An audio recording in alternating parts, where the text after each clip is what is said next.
les parents! On le sait, on l'entend tous les jours. Vous pensez que personne ne vous écoute, hein, Célestin? Qu'est-ce qu'il y a? Vous voyez, vous n'êtes pas les seuls. Non mais je te jure, c'est pas moi, j'ai rien fait. Bref, je comprends votre besoin d'écoute. Mais vous-même, écoutez-vous les autres? Et ouais, vous êtes souvent en boucle sur vos problèmes. Et donc, vous n'écoutez personne. Oui, tu comprends, avec ce blaireau, ça pouvait plus durer. Oui, tu comprends, avec ton père, ça pouvait plus durer. Oui, tu comprends, avec ton maître, ça pouvait plus durer. Vous le sentez, le côté pénible? Ah oui, tu comprends. Ah non, stop! Mais qu'est-ce qu'il a, lui? Pour vous sentir entendu, commencez déjà par écouter les autres. Tiens, mais pourquoi cela, Pauline? Parce que c'est un échange. Si vous voulez des conseils, de la valorisation, le minimum, c'est de s'intéresser un peu à l'autre, non? Mais oui, vous connaîtrez mieux les envies et les attentes de votre entourage. Et cela vous aidera à trouver des solutions aux problèmes de chacun. Mais attends, Pauline, une question me vient. Mais qui faut-il écouter? Par exemple, notre papa, là, derrière la caméra. Et c'est obligatoire? Ben non.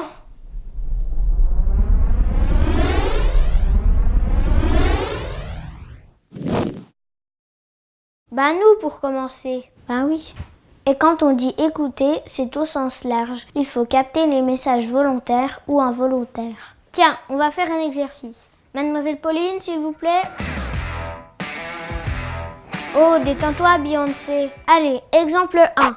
Tu sais, papa, je me sens un peu perdue depuis votre séparation. Dans ce cas, c'est assez clair. La petite est pas très bien. Allez, exemple 2. Puis ça fait quelques jours que j'ai mal à la tête. Faites attention. Cela peut être un signe de mal-être. Maintenant, exemple 3. Tu sais, hier, en sortant du collège, j'avais faim. Oui, bon, ben là, elle veut simplement vous estorquer 5 balles pour aller s'acheter un kebab en ville. Soyez vigilants. Après nous, il faut écouter aussi votre ex. Vous vous êtes séparés car vous ne vous entendiez plus. Donc, on sait que c'est un challenge. C'est votre binôme parental. Si vous ne vous écoutez pas, toute la famille en souffrira. Mais alors, que faut-il faire, mon petit bonhomme? Ah ouais, tu le prends comme ça. Alors attention les yeux, Frangine. Non mais vas-y. Alors juste écoute les 4 points importants qu'il faut respecter avec son ex. Ne l'interrompez pas. Je voulais te dire que, en fait... Tu veux quoi? je voulais... Tu voulais quoi? En fait, je voulais te dire que... Tu voulais me dire quoi? Pénible, non? Soyez attentifs à ce qui est dit. En fait, voilà, si tu veux, les problèmes que je rencontre avec les enfants, ma situation...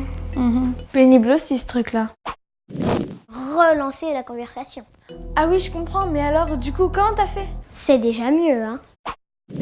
Et enfin, ne jugez pas en fonction du passé. Ce n'est plus votre conjoint, c'est une personne différente maintenant. Dites-moi, sœurette, n'y aurait-il pas une autre personne à écouter? Mais tout à fait, très bonne remarque, frérot. Mais qui est-ce? Ben vous!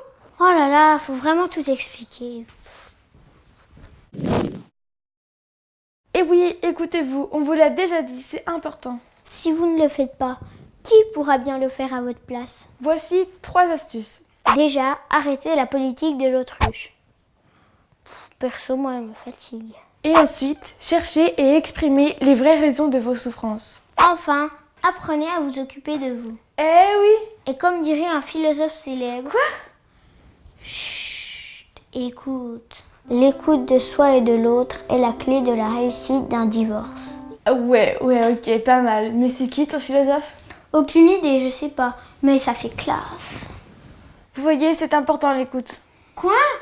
Ah bah lui aussi me fatigue. Blague, Pauline, blague. Allez, on vous laisse. À très bientôt sur notre chaîne YouTube Sens et Émotions. Partagez, abonnez-vous, ça aidera des familles comme nous. Salut les parents!